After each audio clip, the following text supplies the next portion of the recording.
Flash, and I'm here at Hub Culture at the Davos Pavilion. Really pleased to be joined now by Achim Steiner, Under-Secretary General of the United Nations Environmental Programme. Now, it's been a pretty interesting start and quite a positive start in terms of the climate for the year after COP21.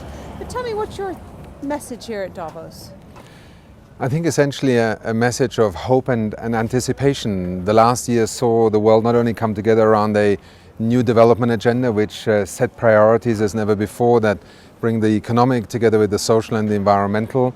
And then I think the Paris Agreement, if you take these two together, we suddenly have a signal into the global economy that translates literally into an investment pathway worth trillions of dollars. It's a signal that the private sector has been looking for, the direction that the financial markets have been looking for. And I think with the fourth industrial revolution being the topic here in Davos this week, I think we have a very interesting conversation, and one that is, yes, challenged by the crisis and also the imperative of change, but also the opportunities. They are now palpably close.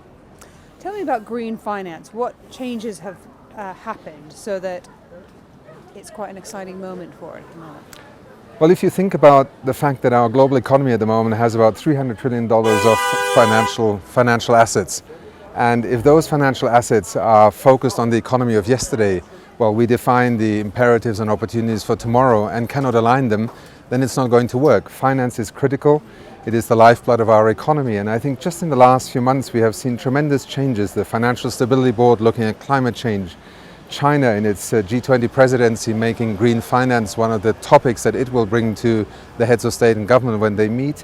And I think in that you suddenly see a recognition that sustainability challenges are actually part of enabling a future economy to emerge, and new sectors, new markets, new technologies.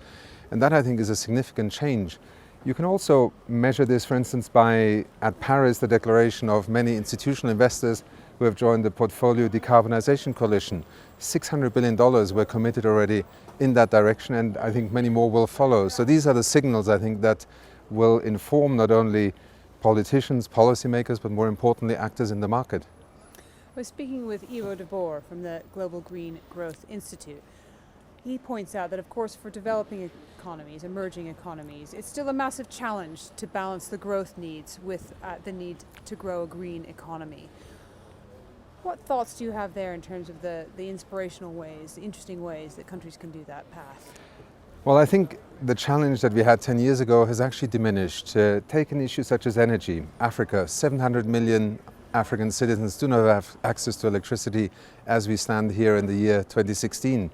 Suddenly with renewable energy, the combination of access to energy, also in rural communities, with renewable energy technologies has become possible. It's one reason why in Paris we saw this extraordinary commitment by African leaders to double renewable energy on the continent just in the next 4 years, and then move to 300 gigawatts of new infrastructure installed by the year 2030. These technologies that are part of the solution to our environmental climate change problems have suddenly also become a shortcut to access to energy. And that is, I think, the remarkable shifts and changes that we are seeing right now. What keeps you up at night, though? I think partly the sense that there is still a dogma or a paradigm that economic progress is always having to be at the expense of the environment or our natural capital, the functioning of our planet. And I think there are many interests that are doing very well in today's economy and find it difficult to conceive of that transition.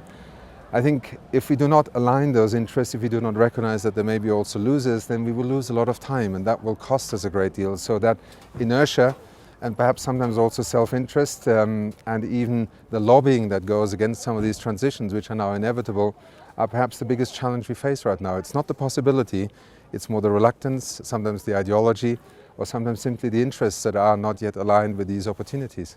Achim, thank you very much for stopping by the Hub Culture Pavilion here in Davos, and I'm Edie Flash.